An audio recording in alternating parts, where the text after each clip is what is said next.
नमस्कार दोस्तों, आप सभी का आपके अपने YouTube channel MP study IQ GK के यूट्यूब चैनल पर बहुत बहुत स्वागत है। दोस्तों, आज हम रीजनिंग का प्रैक्टिस सेट करेंगे और रीजनिंग के इन सभी प्रैक्टिस सेट के वीडियो में उन्हीं क्वेश्चनों को सम्मिलित किया जा रहा है जो कि आपके प्रीवियस ईयर के एग्जाम में पूछे गए हैं और आने वाले एग्जाम में पूछे जा सकते हैं। तो जाके आप लोग रीजनिंग के इन सभी प्रैक्टिस सेट को एक बार जरूर देखिए ताकि आपको एग्जाम में क्वेश्चन को हल करने में आसानी हो और पता चल सके कि किस प्रकार के रीजनिंग के क्वेश्चन हमारे एग्जाम में पूछे जाते हैं। दोस्तों, जो आपका रीजनिंग सब्जेक्ट है, यह आपका प्रैक्टिस का विषय है। रीजनिंग को आप जितना अधिक प्रैक्टिस करेंगे, रीजनिंग आपको उतना अधिक आसान लगने लगेगा और आप एग्जाम में कम से कम समय में रीजनिंग क्वेश्चनों को हल कर पाएंगे। तो चलिए बिना देरी किए हुए अपने क्वेश्चन को आगे बढ़ते हैं। जिसमें पहला क्वेश्चन दिया गया है, निम्नलिखित प्रश्न में प्रश्न चिन्ह के स्थान पर कौन सी संख्या आएगी। बताना है कि 25 और 17 को क्या करें कि इस क्वेश्चन मार्क की जगह पे 4 ऑप्शन में से एक ऑप्शन करेक्ट हो जाए। जिस प्रकार हम इसमें लॉजिक क्या लगाएंगे तो देखते हैं कि लॉजिक क्या लगा हुआ है। 38 और 18 को क्या करेंगे 8 हो जाए। सेम उसी लॉजिक से 89 और 16 को क्या करें कि आपका 15 हो जाए। जिस लॉजिक से इन दोनों को हल करेंगे सेम उसी लॉजिक से हम इसको हल करेंगे तो हमारा एक ऑप्शन करेक्ट हो जाएगा। तो चलिए इसमें देखते हैं कि क्या करते हैं। यदि हम इसे 89 प्लस 16 कर देते हैं तो कितना हो जाएगा आपका, 89 प्लस 16 करेंगे तो 105 हो जाएगा। और यदि हम इसे 7 से डिवाइड कर देते हैं तो 15 सत्ते 105 यानी कि 15 हो जाएगा, जो कि आपका 15 यहाँ मौजूद है। यानी कि इन्हें जोड़ के और 7 से डिवाइड कर देंगे तो यहाँ 15 मौजूद है, जो कि यहाँ आ गया है। सेम उसी लॉजिक से इसको हल करेंगे तो 38 प्लस 18 कर देंगे, आपस में जोड़ देंगे तो कितना हो जाएगा, 38 प्लस 18 हो जाएगा आपका 56। 56 को हम 7 से डिवाइड किए थे इसको, तो इसको भी 7 से डिवाइड करेंगे तो 7 8 56 क्या हो जाएगा, 8 हो जाएगा, जो कि 8 आपका यहाँ मौजूद है। सेम उसी लॉजिक से इसको हल करेंगे, यानी कि 25 और 17 को जोड़ देंगे तो कितना हो जाएगा, 25 17 को जोड़ेंगे तो आपका कितना हो जाएगा, 42 हो जाएगा। 42 हो जाएगा और दोनों में 7 से डिवाइड किए थे तो इसमें भी 7 से डिवाइड कर देंगे तो 6 सत्ते 42 हो जाएगा। यानी कि जो 7 है आपका यह 6 से कट जाएगा तो 6 आपका यहाँ इस क्वेश्चन मार्क की जगह पे करेक्ट आंसर हो जाएगा, जो कि आपका ऑप्शन नंबर डी में मौजूद है। इसलिए इसका option number D correct answer हो जाएगा। अगला क्वेश्चन दिया गया है, यह क्वेश्चन आपका वेन डायग्राम से है। क्वेश्चन है कि उस वेन आरेख को चुनिए जो निम्नलिखित वर्गों के बीच के संबंध को सबसे अच्छे से दर्शाता है। यानी कि आम, फल, केला के बीच हमें वेन डायग्राम बताना है। तो देखिए इनके बीच संबंध क्या है। तो जो आम है यह फल के अंतर्गत आता है और जो आपका आम है इसका केला से कोई संबंध नहीं है, क्योंकि यह आम भी फल है और केला भी फल है। यानी कि आम का फल से संबंध है लेकिन केला से संबंध नहीं है, और फल का केला से सभी संबंध है। तो क्या करेंगे, एक बड़ा सा डायग्राम फल का बनाएंगे। किसका बनाएंगे, फल का बनाएंगे, फ्रूट का बनाएंगे।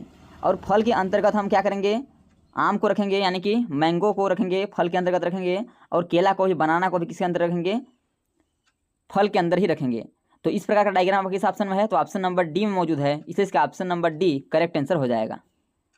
नेक्स्ट क्वेश्चन दिया गया है, क्वेश्चन आपका है सीरीज से क्वेश्चन पूछा गया है। क्वेश्चन है कि विकल्पों में से उस संख्या का चयन कीजिए जो निम्न श्रेणी में प्रश्न चिन्ह के स्थान पर आ सकती है। बताना है कि जो सीरीज चल रहा है 2 4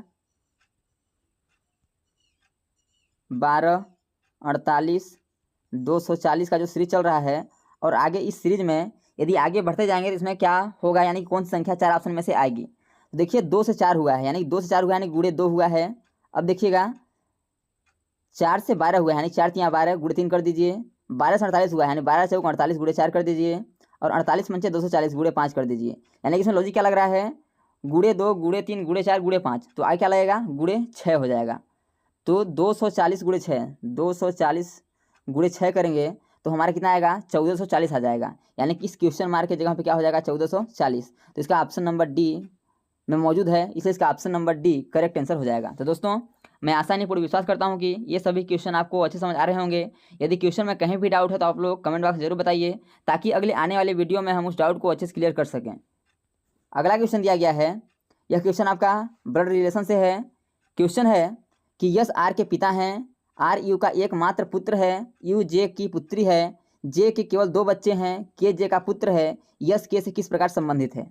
तो चलिए इसे हल करने का प्रयास करते हैं और देखते हैं कि इसका करेक्ट आंसर क्या हो जाएगा। बोला कि यश जो है आर के पिता हैं, यानी जो यश है आर के, यश आर के पिता हैं, यानी कि आर के पिता कौन है, तो आर के पिता आपके यश हैं, आर के पिता हैं। लेकिन यह आपका जेंडर इसमें क्लियर नहीं है कि आर लड़का है कि लड़की है। फिर आगे पूछा गया है कि आर जो है यू का एकमात्र पुत्र है। जो आर है यह किसका पुत्र है, तो यू का एकमात्र पुत्र है, यानी कि आर यश का भी पुत्र है, या यश के मतलब कि यश जो है आर के पिता हैं, यश जो है आर के पिता हैं। और फिर बोला है कि आर यू का एकमात्र पुत्र है, यानी कि यू का एकमात्र पुत्र कौन है, तो आर है। तो आपस में क्या होंगे, ये आपस में या पति पत्नी होंगे। तो इसे देखते हैं कि ये आगे यदि हम इसे चेक करेंगे तो समझ आ जाएगा कि कौन पति होगा कौन पत्नी होगा। फिर देखिए यू जे की पुत्री है, यानी जो यू है किसकी पुत्री है, तो यह जे की पुत्री है। किसकी पुत्री है, जे की पुत्री है, यानी पुत्री है तो क्या हो जाएगी, यह माइनस हो जाएगी, यह प्लस हो जाएगा। तो ये क्या हो गया, आपस में पति पत्नी हो गए, यानी इसे इस तीर से हम दर्शाएंगे, क्या हो गए, पति पत्नी हो गए। अब देखिए फिर क्या बोला है कि जे के केवल 2 बच्चे हैं। जे के कितने बच्चे हैं, जे के 2 बच्चे हैं, यानी एक बच्चे यू हो गई, एक पुत्री उसी की यू हो गई। अब फिर बोला है कि 2 बच्चे हैं, तो के जे का पुत्र है, जो के है वह जे का क्या है, पुत्र है। ये के जो है, ये जो आपका के है ये क्या है, पुत्र है, यानी कि प्लस हो जाएगा। तो इसके के और यू आपस क्या हो गए, भाई बहन हो गए। ध्यान रखिएगा ये क्या है, आपस में भाई बहन है। फिर बोला है यश के से किस प्रकार संबंधित है, यानी जो यश है के से किस प्रकार संबंधित है, यानी कि के का यश क्या लगेगा। तो देखिएगा पहले आर के पुत्र कौन हो गए, आर के पिता यश हो गए, और आर की माता यू हो गई, और आर की नानी जे हो गई। तो आर की नानी, यानी कि आर की नानी के 2 बच्चे हैं यू और के, तो मम्मी के भाई क्या लगेंगे, मामा लगेंगे। लेकिन बोला है कि के का यश से क्या संबंध है, यानी के जो है यश का क्या लगेगा। तो देखिएगा ये क्या हो गए आपके, ये भाई बहन हो गए। तो भाई बहन हो गए, तो जो के है यश का क्या मतलब क्या बोला है, यश के से किस पर संबंधित है, यानी कि जो है यश के का क्या लगेगा, तो यहाँ पर क्या लगेगा, यह जीजा लगेगा। इसलिए इसका option number A correct answer हो जाएगा। यानी कि जो यश है के का क्या लगेगा, तो यश के का आपका जीजा लगेगा, इसलिए इसका option number A correct answer हो जाएगा।